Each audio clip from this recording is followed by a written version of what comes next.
Sure, we can have fun with books or we can learn something new, but ultimately, I think books open not only our minds, books open our hearts.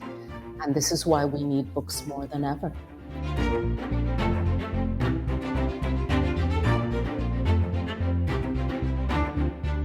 Well, hi and welcome to the PBS Books Readers Club. Today, we are thrilled to have Charmaine Wilkerson with us to discuss her captivating new novel, Good Dirt, and her best-selling debut, Black Cake. Good Dirt tells the story of Abby Freeman, who unravels the connection between a childhood tragedy and a cherished family heirloom, and her ancestors' enduring legacy.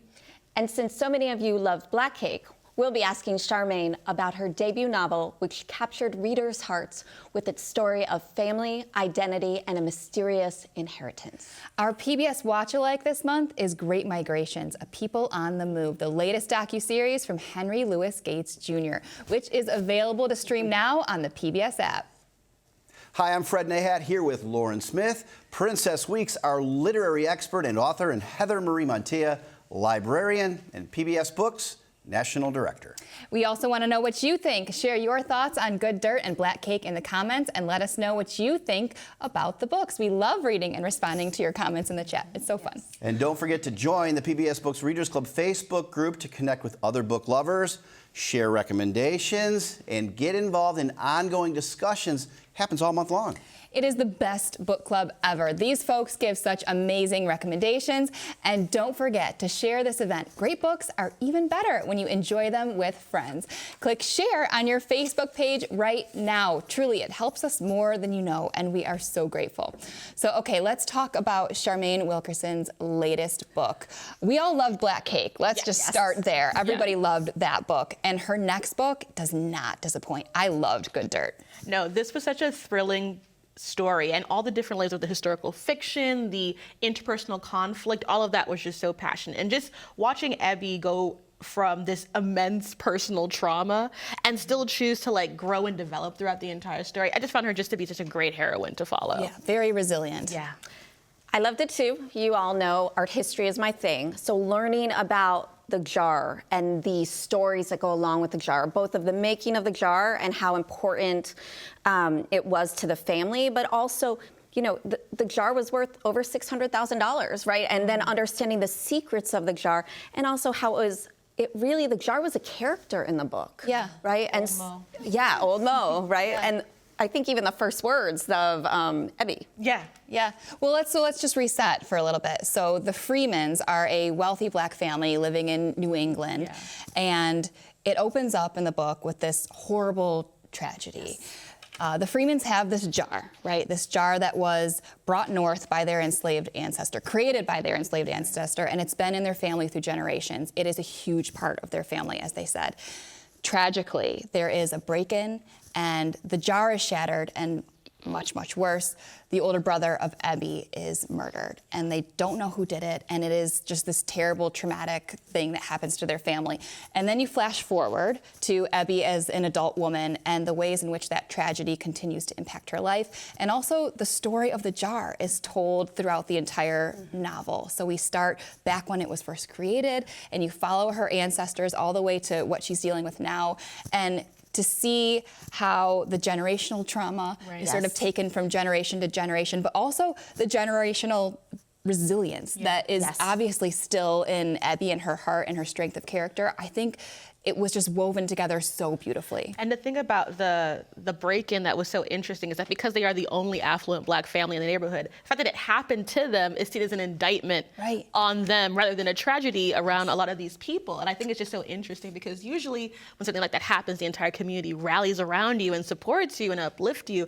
And due to the whole racial dynamics, they didn't have that. And so that also follows her too, is no matter how much Abby evolves and changes and grows, her trauma is seen as a detriment to who she is, even to her partner. Yes. In the beginning of the book. Yeah. It's really sad. Well, you very much nailed it. I love the juxtaposition, both the wealth, but the diversity, the mystery, the love story, loss, hope.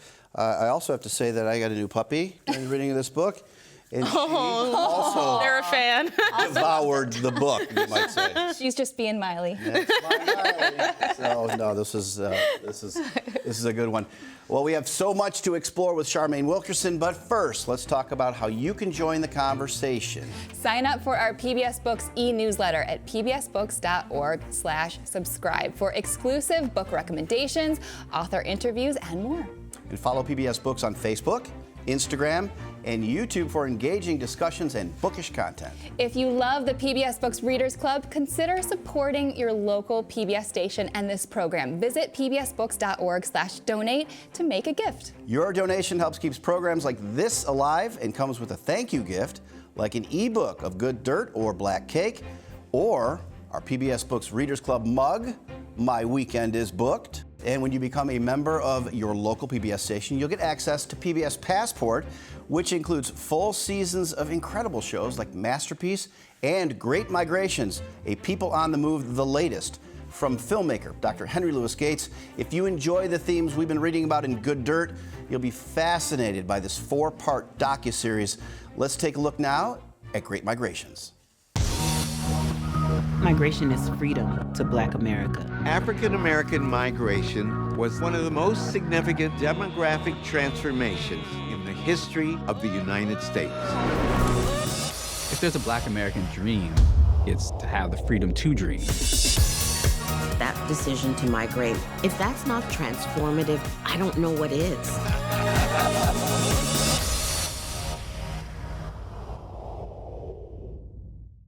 And now we turn back to our book picks for this month, Good Dirt and Black Cake. Let us now welcome in our guest author, Charmaine Wilkerson. Welcome to the PBS Books Readers Club. Thank you so much for joining us. Hello to everyone. We're so glad that you're here, and we're going to talk about your new book, Good Dirt, but I also want to touch first on Black Cake. For those who haven't read it yet, it's about 2 estranged children that inherit from their deceased mother a black cake with a mysterious history and a voice recording that unravels family secrets, including a tale of love, betrayal, and a long-lost child. Charmaine, were you expecting readers to react the way they did to this book? Well, I was delighted. I had no expectations whatsoever. I had hoped that someone would read the book, and I was delighted because people still write to me about stories from their families, memories specifically of black cake or rum pudding, as we call it in my family, or other recipes. There are people who have nothing to do with the Caribbean who talk about, memories of their family and how food is a kind of language that we use to share stories, to transmit culture, to share love. So important. And both Black Cake and Good Dirt address how people navigate grief and trauma, and in some cases, a generational trauma. How do you approach these universal but very deeply personal themes and specific themes in your storytelling? Well, I essentially followed the characters and they sort of spoke to me. And I began by writing about these 2 girls living in the Caribbean in the 1950s and 60s who were swimmers. They were open water swimmers, so they were exceptionally strong. And the emotional connection that I began with there was their idea that everything would go well for them because they were so physically strong, exceptional, had these dreams. And of course, things don't go quite so well, but their strength helps them to get through that. In terms of dealing with generational trauma, you have young people who feel comfortable about themselves, but don't quite fit the expectations or stereotypes or pressures of other people. And so they struggle. And this kind of, I don't know if this is really generational trauma, but this kind of pattern repeats itself in the next generation, where you have people who actually feel pretty comfortable with who they are. They don't question who they believe themselves to be, but they're constantly running up against the expectations, stereotypes, and pressures of other people. Both novels also delve into questions of identity and heritage. Why is exploring personal and cultural identity so central to your works? I've always been fascinated by the idea of identity. And I'm going to be explicit. When you're a person of color, especially from the United States, it's easy for people to think that when you're exploring identity, you're thinking of things that are relating to appearance. And while that does come into play in Black Cake, really I'm fascinated by the ways in which stories help to shape our identities and experiences help to shape our ideas of who we are, our families, our cultures, our world. And so this came into play in Black Cake. It's really natural for me to wonder how the stories that were transmitted from one generation to the other help to form each character's ideas of who they were and their ideas of their families. And in fact, when the younger generation, Byron and Benny, the brother and sister, learned that their mother, who has passed, had a secret life and a pretty dramatic secret life, they're not thinking, oh, wow, isn't that interesting? Or, oh my, this happened to her. Their first reaction is a sense of betrayal. So I'm very interested in how we form ideas of our world and who we are, and then we feel betrayed when something shifts. Charmaine, Black Cake was such a phenomenon. How did its success influence how you went about writing Good Dirt? Thank you. Well, one of the things it did was got in the way. Because it was lovely to do interviews and meet with people and do a lot of Zooms because Black Cake came out during the coronavirus pandemic. But I found that I would get up in the morning. Normally that would be my writing time, my thinking time. And I think, need to respond to an email. Oh, I should read this book. And I found myself drifting away from the pattern that naturally comes to me in terms of writing. So it took a while longer. I ended up going back to what I'd already written and read and sort of leafing through my research books again and reading over what I'd written and then continuing. But, it was all a joy. I would say that the most positive impact was a sense of confidence. Each book is different. There's no guarantee that if one book seems to resonate with people, the other will. But I felt a little more confident in taking chances on the page and making decisions. Well, let's dig a little deeper into your new book, Good Dirt. For those of you that haven't read it yet, the book is centered around this incredible jar that was created by Ebby Freeman's enslaved ancestor and journeyed with their family across generations. In the beginning of the story, the jar is shattered during a break-in, and Ebby's brother is tragically murdered. Not a spoiler, it happens right in the beginning. The jar in Good Dirt serves as a connection between past and present, and its breaking is pivotal. How did you develop the idea of using an object as both a literal and symbolic anchor for the story? Well, as you saw in my previous novel, Black Cake, I do have a fascination with the idea of mundane objects, everyday objects or rituals that are deeply significant to us emotionally. So initially, I just had the murder scene. And in the very first scene, I knew that an antique, a family heirloom, an antique jar would fall and break.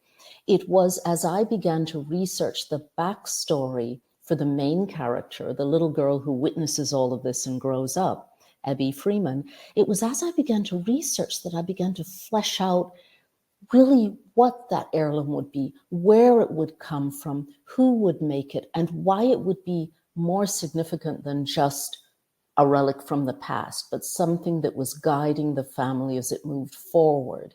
It was something that was helping them to look to the future. There's a secret detail in this jar. And it was the research that I did, just reading, that helped me to grow that detail and strengthen that connection between the past and the present. Interesting. Yeah. I'm really compelled by the fact that Black Cake was such a specific Caribbean story, and then you have Good Dirt, which tells this very grounded Black American story. What was the inspiration to go from one part of the Black diaspora to the other, and how did the family conflicts and storytelling all reflect that change? So I probably am not as intentional as a writer as some people are. They always say that writers fall into two categories. There are the people who plot everything ahead of time, and then there are the pantsers, as in we fly by the seat of our pants. Yeah. And guess which one I am. So in answer to that, obviously, just as the characters in the Caribbean came to me spontaneously, so did Ebby Freeman, a young woman growing up on the coast of Connecticut in an exclusive neighborhood. She's born into a very well-off family. She has everything she needs materially, but she is tortured by this family tragedy. How did that come to me? That actually came directly from a question that I've asked for years. In the beginning of my professional life, right after university, I was a television reporter. I would go into people's homes, literally walk into their lives at the worst possible moment. And I'd go home, and for years I'd think about this. I'd think, how will they move forward when they've lost someone, when they've had a huge disappointment, when they're perplexed by a health problem, when they're worried about something like fraud, anything terrible? How do they move forward with sorrow or grief or anger when their most personal and private pain or disappointment has a very public gaze cast on it? In other words, you suffer this, then there comes a television camera or a newspaper camera, and everyone knows about you. Well, this is what happened to Ebony Freeman. Now, nowadays we have social media, so people put their own distress out there and share that with other people, but they're still making a choice. So I was fascinated by this and wondering how you manage to move forward, and how do you learn to carry grief and sorrow and anger and still thrive? And so Ebby just came up spontaneously as this character, and I saw her as someone living on the coast of Connecticut. I do have family in New England, and her father had an obsession with the coast because he had had seafarers in his family's past. And that's where the research began, because I'd learned about Black sailors in the age of sail, people who were sailing ships up and down and crewing ships in the 1800s, even enslaved sailors, but some of them were free. And that's where the history of this family began to grow and balloon into something else. That's so amazing. Yeah. Yeah. And both Black Cake and Good Dirt deal with the role of food and heirlooms in storytelling. Why do you think these elements are so powerful? And do any of these themes come from your own personal experiences, traditions, or family history?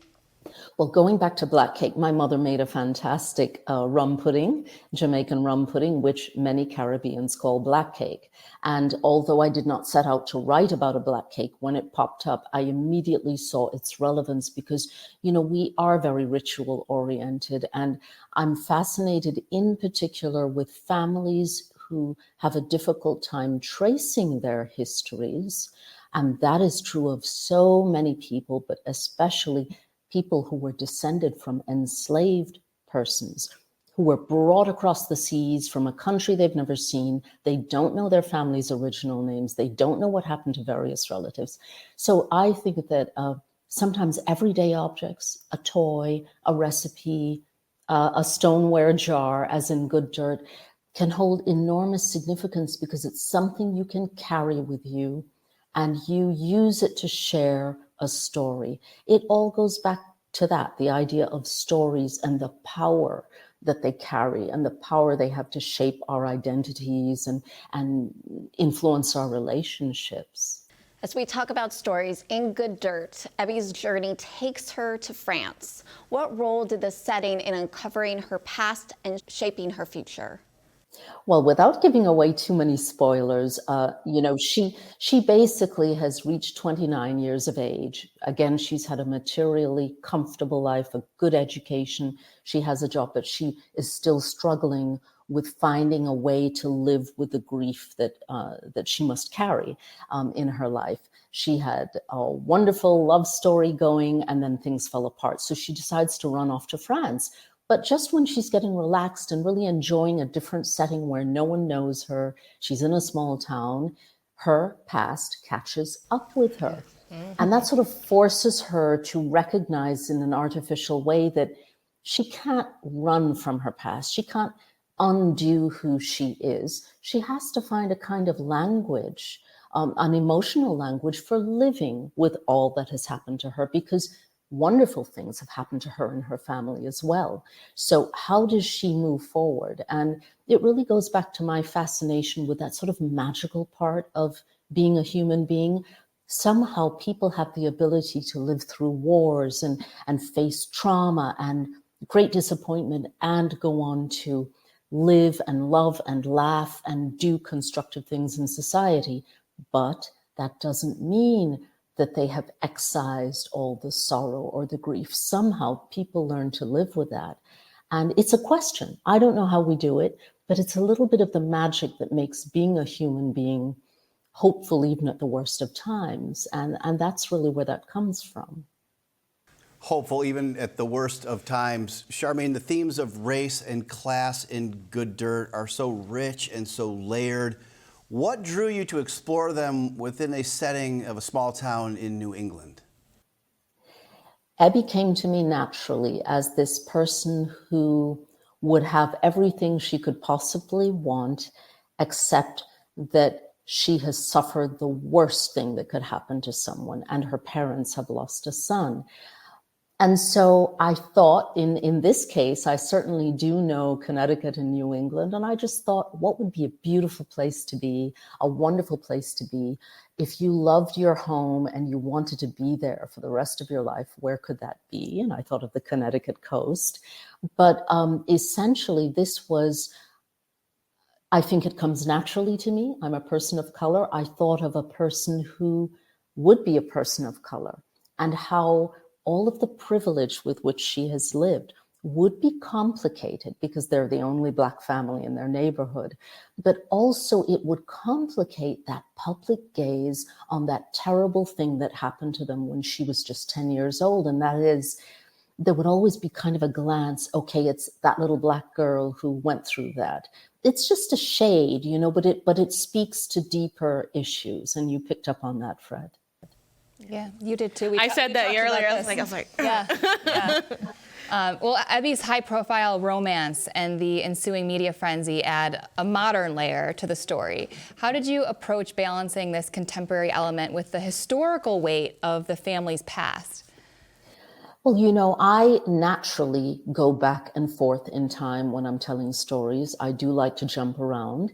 And so you did a great job, by the way. You. We loved it. Thank you. So emotionally, I continue to see this as, you know, as the story of Abby and her family and their almost obsession with the broken jar, because it breaks on the very same day in which they've lost Baz, you know, her brother.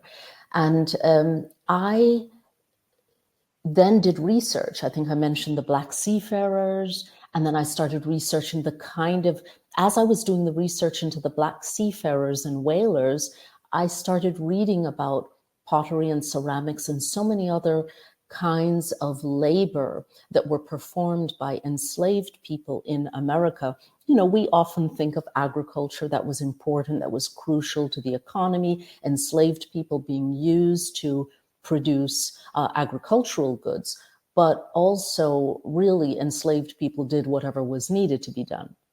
They were wagon makers, they were boaters, they were sailors, they were pottery makers. And so that part of the story began to grow. And I would just write a scene. And again, this is typical of the way in which I write. I don't sit down to write anything in chronological order. If it's a news story, sure, but when it's my own fiction writing, a scene comes to me and I just write and I plunk it into a file. You know, luckily we have computers. Yeah, and I do that. Well, you know, it can be a bit of a jar that's running out of control, you know. Remember Chinua Achebe, Things Fall Apart, when he quotes that famous line of poetry, the idea of something spinning and running out of control. Sometimes when I'm writing, it might feel that way, but that's what editing is for. And that's what revision is for. And that's what having other people to help you finish your book is for. So how do you take all those different pieces of the story and then how do you approach putting that puzzle back together? Well, I think everyone's mind works differently, right? So the way in which my mind works is I just plunk things down, and at a certain point, I begin to see everything. It's sort of like a wheel. You know, the old pie charts they use to teach us things? Yeah. They look like a pie or they look like a wagon wheel. That's how I sort of see a story. And so I can see one component and see the other. I love that. It's not linear. It's a wheel. It's a circle. I love that. That's really cool. Well, if you think about it this way, we're all sitting together in a virtual room, right? So we talk today. Let's say next month I'm walking down the street and I run into you, Lauren. I say, Oh God, hey. I hope that happens. Please. When you're in Rome. Yeah, when I'm in Rome. Oh, you're right, in Rome. Okay, we'll arrange it. But then I say, hey, how are you doing? And you tell me a little bit of your story. Then maybe I see you next year and you tell me something else. It's all part of the same story. It's just that I'm getting little bits and bobs. And then at a certain point, I have this wheel, this image of this person named Lauren, a little bit of history, what's going on when she's not at work, that sort of thing. And I've formed an image. And that's what a story is like in my head.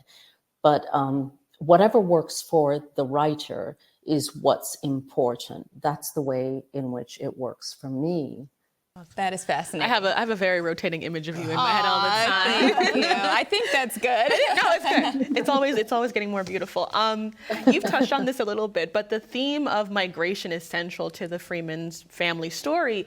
And how does this resonate with broader ideas about movement and identity, especially in today's world? I know you've already touched on that, but if you could expand upon it as beautifully as you've already been doing. So you mean in Good Dirt in terms of migration? I think when I think of migration, I think both of voluntary migration and forced migration, right? So this is a family that there is one ancestor at least who was born to people who were forced to arrive in the Americas. And then that person makes a daring move. Again, I don't want to give too many spoilers, but that person decides to go of his own volition. And so that triggers a whole series of events. And what happens is each time you move, you lose something. But also each time you arrive, you may gain something. It may be a whole lot of trouble, but you also gain new acquaintances, new knowledge, new experiences. And so migration, it's certainly in the history of the United States, it's part of so many people. Even if you're going from New York to Connecticut for a job, or the other way around, or you cross the country to go to university, or you marry someone from the North, the Midwest. So migration is a losing and a gaining. And that is something I think about a great deal. Again, what is the story you're telling yourself about who you are? And how does that story shift as things change? How does your identity change? And does it really change? Or is it sort of like the wheel we talked about? Does it all add on to who you are? Well, your timing couldn't be better as we encourage our book lovers to stream Great Migrations, A People on the Move, the new 4-part docuseries from filmmaker Dr. Henry Louis Gates Jr. on the PBS app. Charmaine, your books delve into deeply emotional and universal themes. Do you find writing these stories to be cathartic, or is it more challenging to engage with such weighty topics? Interesting. So often we use the term catharsis in writing. I'm not sure it's catharsis. For me, I think of it as exploration, and I think of it as following a question. So often I have questions. It's not that I'm saying I have to get this out of my system unless it's the question. And so often I don't have the answers. So with Good Dirt, Ebby does find a sort of answer for herself towards the end of how does she shift her relationship with what has happened to her so that she can carry it all. And that's part of the answer. She has to carry it all. But there will be scenes, and sometimes I'll find myself shedding tears as I'm writing. And maybe that is catharsis. Maybe it's dredging up some kind of emotion. But for me, it's questioning the world I live in. I don't know how else to live. I'm fascinated by the things that we do. Sometimes I'm horrified by the things that we do as humans, or elated by the things of which we are capable. And it's more of an exploration of that. That's so interesting. I love the idea of like method writing, like method acting, right? Because you must get wrapped up in the emotions of what's happening. And it's interesting to think about you tearing up writing about Ebby and her family. I think that's just a nice little look in. Yeah, it is beautiful. Well, and it's interesting because we've been talking about emotions and tearing, but I found myself laughing in this book a lot. Ebby's funny. Very funny. And situations, even when we think of Mo as a character, can you talk a little bit about, even I feel Mo was dressed up with hats at Mo the Jar, just for, in case you haven't read it, Mo's the Jar. Mo the Jar. So can you talk a little bit about how you developed Mo as a character, the Jar? And you've talked a little bit about the research. I studied art history as one of the things in undergrad, and so I always like to know kind of how you delved into that and where you found the most interesting, good sources. Well, first of all, I'm glad that you did find something to laugh at, because I can get quite dramatic, but I always like to mix in a bit of humor, and it's essential that we see the playfulness in this family, because if they are grieving, it is because they have lost something, because they're a family that's full of love and playfulness, and they like to joke around. So the jar was a jar that was crafted by an enslaved person in the American South at a time when there were potteries making highly prized stoneware. Why? Because the dirt was good dirt. So they just had the right conditions for a very special kind of clay. And so the jar, I knew I wanted the jar to go back to their family somehow. Originally, I'd imagined it as being much, much older, something priceless. And then as I did the research into the backstory of Ebby's family, I thought, well, no, the jar is something from her family. So I started that research. But the bottom line is that as I did the research, a couple of articles jumped out at me. I was looking at history, but then more recent articles came up because people were beginning to talk more and more about the role that enslaved people had in crafting jars. And some of them actually signed the jars. One in particular is quite famous for having written lines of poetry. And this was an idea that came to me as something that could help to make that jar special. Because in the 1800s, certainly before slavery was outlawed nationally, the people who were enslaved were not supposed to be reading or writing or learning to do so. And people who taught them were also subject to punishment. So this was a big deal. So essentially, this led me to come up with an inscription on the jar. I won't say any more, but that inscription is something that makes the jar not just a part of the past, but something that the family keeps wanting to send forward. They keep wanting to move it forward, and they hold on to that jar. The story of how the jar ended up in that particular family is part of the backstory, the historic story. Just giving the jar a name was like the thing. And clever, so clever. Yeah. Thank you. So yes, so just to quickly comment on that, it's the idea of playfulness, because you have children. When we first learn about the jar in the last generation, the generation that loses the jar, they're children. And they are children, Baz, who's almost 15, and Ebby, who's 10 years old, when what is going to happen to them is about to happen. It's a terrible thing, but they don't know it.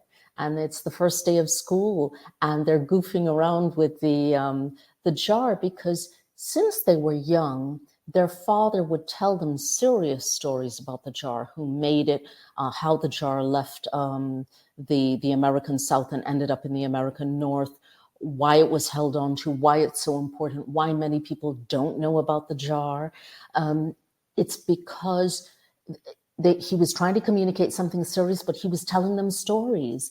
And then, this person took the jar this way and that way. So the children saw it as kind of a cartoon or a movie or a story, that the jar was running and then the jar ended up on a ship. And then the jar met this woman from a Native American tribe, and what was going on. So the older child, the brother, would do caricatures of this jar as a little personality.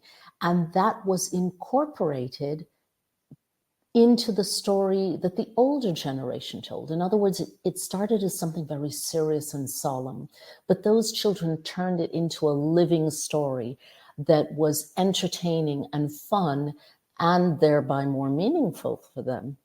Charmaine, one of the wonderful things about the PBS Books Readers Club, we find ourselves equally fascinated by the books we read and by the authors we meet, which is fantastic. So I'm curious how you see yourself on your own story wheel. You've done a lot of great things so far. Like, what has been the most rewarding moment in your writing career so far? Oh, the most rewarding moment was publishing my debut novel, Black Cake, because I was one of those little girls who loved to read and always wrote stories, as children do. But as I grew older, I sensed that writing my own stories was something I wanted to do. But I did other things, like everyone. And being a journalist is a wonderful way to learn about your community, to meet people, to enjoy the city where you live, for example, to come face to face with some of the more difficult things in life, learning to be a witness. And I'm grateful that I had that opportunity and worked in other areas of communication, but I always felt that I wanted to write my own stories, make stuff up, because often I'm convinced that fiction, the stuff we invent, married with our gaze on the real world, brings us closer to the truth in life than often other accounts do. Sometimes it allows us to get closer to things we don't even want to look at in life. And so that was satisfying for me. And it came at a mature age, but I'm happy about it. Well, did you always know that you wanted to be that writer? You said you were a reporter, an empathetic one at that. Did you always know this was your ultimate goal, to be the kind of writer that you have become? I only knew I needed to write. So just to be clear, writing fiction is one thing, being published is another. Of course, I hoped to publish stories, but it was more that I hoped to find the time to really produce something that I felt commented on the world or would offer something to someone else. Because you know what, before I was a writer, I was a reader. I'm just a reader who writes. So of course we want stories. That's how we communicate with one another. And yes, Fred, I did sense that, but I did not know that it would be possible. It took a long time for me to develop the confidence to try. You have to be daring. You can't guarantee that anything will work, but you have to try. Well, a couple fun questions for you now, if you're up for it. When you read, do you prefer a physical book, an e-reader, or an audiobook? Well, there's nothing like, right? Because we are physical, and we're physical creatures. We love to hold things and smell the paper and look at the design. And I know it's my book, but you know what I mean. It can be any book.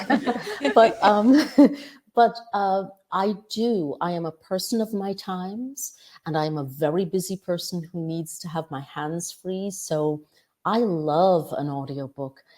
You're like Fred. Fred is our audiobook connoisseur. He loves to listen. It's a salvation. Salvation for me. It really is. And I do a lot of e-reading. The truth is, I probably do more electronic reading than physical, because often I'm reading books before they're actually published. Let's say another author sends a book just before it comes out, and sometimes I need to get to something quickly. And when I'm based in Europe, the quickest way is to order something in English, via digital channels. So, but audiobooks are amazing because they're, it's like film. It's another art form. It is. For sure. No, I love when I listen to an audiobook and I'm like, okay, I'll get this and the physical copy. And next thing you know, I end up with all three. I have all three of them for like my favorite book. What's your ideal writing setup? Are you a morning person, night owl, or somewhere in between? I know you said that your whole setup has even changed now that you are such a noted author. Thank you for complimenting me as a noted author, but let's just say keeping busy. I'm a morning person. I always was a morning person. I love waking up before the light comes into the sky. And it just always imbues me with a feeling that here we go again, another day. Maybe it's a day with good possibilities. But the point is, I think it's a biological thing too. I'm a morning person. I used to run marathons. I would get up and meet friends and we'd run before the light came up. And when I write, I prefer to write or think or sometimes do the research reading early in the morning. And I think that's why some people write late at night if they have children, because silence is a gift to life. Are people's kids quiet at night? I don't know. I struggle because when I'm in Italy, Italians are late night people, even if they get up at dawn. They're late night, they're up late, the children are up late, and I just, I fall asleep over, once I actually had to lean my head against a wall and doze off at a late night dinner because I'm just up early and ready to go. Well, speaking of children, what was your favorite book from your own childhood? Oh gosh, well, you can't ever ask for one. But I used to read all the Nancy Drew mysteries, and I love I love Nancy. I had my grandma set. They were these really old copies. I loved them. But I noticed that when I think of the absolute favorites, they are the books that, in a way, are sort of metaphors for the kind of writing I do. Stories that would take you across a confine into another world. So I loved The Secret Garden. Yes. Oh, that's a Frances good one. is my girl. I love like that little princess. Like those I wanted to pretend that I was in a secret garden constantly. I still do. Yes, and I think that's what writing can be like. And I did like, even though these tales were more complicated, and I did like the tales of the Narnia Chronicles, the C.S. Lewis tales. So I love those. I would say those are my favorites, but I did, because I think, Lauren, you were asking me about this, so I did dig through my shelves and find a book that was one of my favorites. Do I have time to show you? Yes, please. I moved to Jamaica when I was a little girl, and once I learned to read English and write English, they allowed us to read books in patois. And this is Anansi, the stories of Anansi. Because I'm also Caribbean. Like Anansi is like that's our go-to like storyteller. Yeah. Yeah. So that's so funny. Oh, should I show them? I don't know if you can see it. See this thing? That's Anansi. Anansi is a spider, and it's based on, I think, the myth of a spider god in West Africa. But the point is that this particular woman, Louise Bennett Coverley, wrote these stories about Anansi spider, and very recently I realized that Anansi was my very first encounter with a flawed character who was lovable, because Anansi was a rascal and was always trying to swipe something from someone else or trick someone into doing something he wanted them to do. And things always went wrong. So, you'd spend your time laughing at Anansi, but somehow he was lovable. And I realized that now as an adult, what do we write about? We write about flawed characters all the time, and we may just love them all the same. I love that. Yeah. Well, speaking about adult reading, what are some of the best books you've read this past year? Oh, I have read so many. And for example, the Heaven and Earth grocery store, I love. I really, because I love other people's description of nature, I really love North Woods by Daniel Mason. I loved a couple of books that are already getting a lot of attention, like Barbara Kingsolver's Demon Copperhead, and Safia Sinclair's How to Say Babylon, which is a book about growing up Rastafari in Jamaica and her sort of reckoning with that as a woman. But if I can leave readers, I'd love to suggest a couple of books that They're not like mine, but they are books that have a strong historical element that I've read very recently. So one of them is a book that I discovered because I took part in a literary festival with this author. I was not aware of it. It's called The Pelican Girls, and it's written by a French author, Julia Malia, who then translated her book into English, and I read it in English. Think French women growing up in orphanages or being sprung from jail who are shipped over from France to Louisiana, to become brides. And this is fascinating because it's a story with strong, interesting women. It's an aspect of history I didn't know much about, how all of these people came over to to America. This was in the 1700s, and what happened to them. And another book that I read that also opened my eyes because it talked about something I didn't know. There are these formerly enslaved people who are now free to go, but they're starving, they're desperate. They find land in the Blue Ridge Mountains, and they establish a territory, and they declare a kingdom. They declare themselves a kingdom. They grow their own food. They do everything. They take care of one another. So Happy Land, but I hadn't really read much about that particular area, and this is a true story, actually. It's based on a true story, though it's fictionalized. And there's a present day generation, and the book talks about the consequences. So that's Dolan Perkins Valdez, who wrote the book Happy Land. And then the last one is just completely different, lots of fun, but also very tense. It's a book called The Martha's Vineyard Beach and Book Club. And it's about these girls growing up on Martha's Vineyard in Massachusetts at a time of great tension. They're basically on the coast. There's a risk of being attacked during World War II. They have military people training on their territory, and they're just trying to deal with people who have gone off to war, and they form a book club. So it's a mixture of mirth and sisterly loyalty, even among friends, hardship, and of course, love of books. Well, we love a good book club, so. What is the best advice you've ever received, either about writing or about life or cooking, all of the above? Well, really about writing, I did want to mention, I waited years before I felt confident enough to really work regularly on my own writing. And I was thinking, but maybe I need another university degree, or how do I do that? And then I need to spend 2 years, or do I stop what I'm doing? And a friend of mine who was really much more of a cut to the chase, less neurotic kind of person just said, why do you need another university degree? Just work a little less, allowing yourself the money you would have spent on more schooling, work a little less and try to write this thing.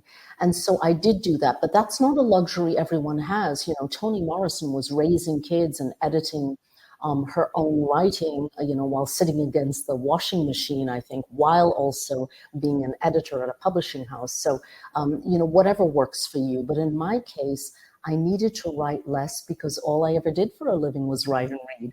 So I needed to withdraw just a bit from that other kind of work. And the best writing advice was just someone else looking at your life and saying, the answer's right there, just rearrange things. So just rearrange things. And I think that if you want to extrapolate that and turn that into more of a life advice, it's that life is give and take.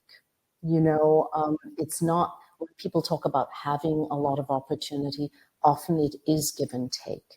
But if you have any kind of opportunity, you need to go for it, because it's not a luxury or privilege everyone has. But I will say this, I'm going to turn it around and say that if anyone out there is thinking of writing and wondering, I need to write a book, and how do I do that? Just write.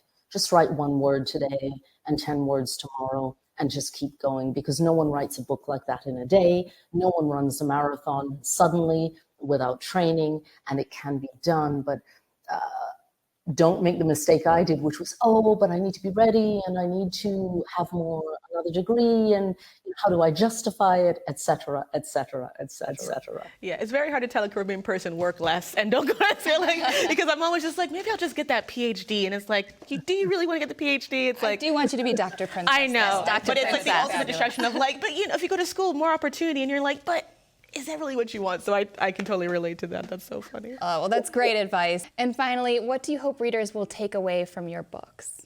I always like to say that each reader must have their own relationship with a book or a story, and I want to be very careful not to impose my own ideas.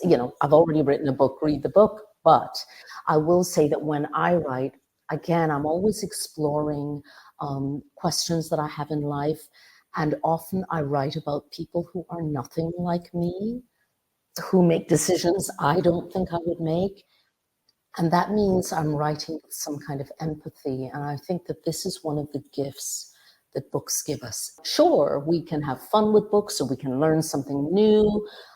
But ultimately, I think books open not only our minds, books open our hearts. And this is why we need books more than ever. I think they build empathy. And so I do hope that in reading, if someone enjoyed a book of mine, that they're feeling some of the empathy that I was striving to have as an individual as I wrote. Charmaine, thank you so much for joining us today. Your stories, your insights, your advice has left such a lasting impression. We are grateful. Thanks to you, and thank you for inviting me, and thank you for everything that you do for those of us who love to read.